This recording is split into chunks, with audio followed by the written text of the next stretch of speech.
I think one big mistake of two big mistakes of small business owners are: one, be too much in the operational daily tasks that they could assign to someone else to do it. Mm-hmm. Either because they think they can't afford, or either because they want to have control, or they think no one can do better than I would do, Yeah, which we call is that delegation. delegation. Don't know how to Exactly. delegate, right? Yeah. And they think like no one can do like I do. Mm-hmm. If you have a person that you train and you have the patience to help that person develop the skills you need that person to have, maybe the person will have already. But if not, have patience, train the person. They can do. Human beings are capable of amazing things. 100%. So sometimes they say too much, especially barbershop owners that are barbers. 100. They spend too By the much. way, it's every business. The biggest weakness that every business owner has is their biggest strength. Because whatever you're good at, and you know you're good at, and got you to success in the first place, it's a very difficult internally to delegate any of that to someone else to do. And if your goal in business, and it's not everyone's, but if your goal in business is to grow the value of the business, that means you have to get out of the way. So if the best thing you do is you're a great barber, right?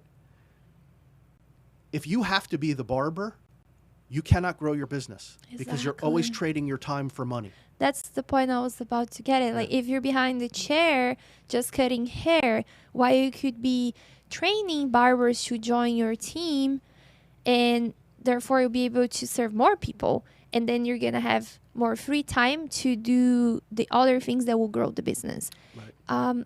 One day it was funny because I have a neighbor that has a business in the same plaza, and we received an email from the Chamber of Commerce about a grant opportunity. Mm-hmm. And of course, I took advantage. So I put myself in the list. It's a grant. Why not? Right. And we won the grant. And then she was like, how do you always know about everything that is going on?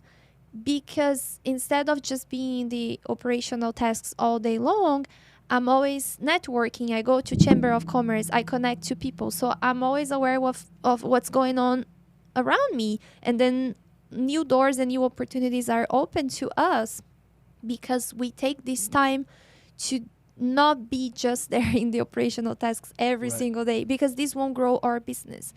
I can have a receptionist. Tico can have barbers. Absolutely. That's what I meant by you have three things, even if you're by yourself: sales and marketing, operations, and finance.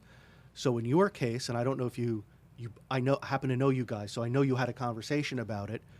Not only are you accountable for let's say the overall quality of the shop, Mm-hmm. even though I don't think you're cutting anybody's hair ever, but you're also accountable for sales and marketing.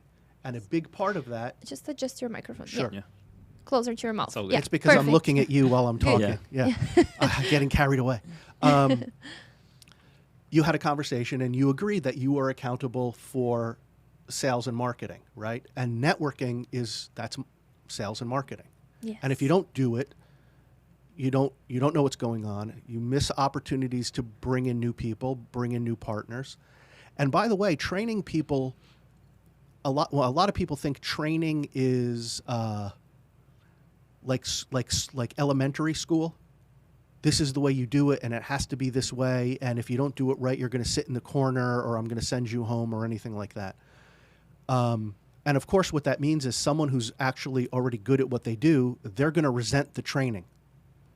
Yes. So subconsciously, they're not going to want to do it. Especially if they had a bad experience when they were kids with teachers that were too 100%. demanding. 100%. They're going to feel bad about it. And in fields that are creative and artistic, like your audience, the barber and the salons and what have you, the people who do the work have a tendency to be independent people, right? They have skills that they know they have. They have ideas that they want to express, right? They want to be good at what they do most of the time.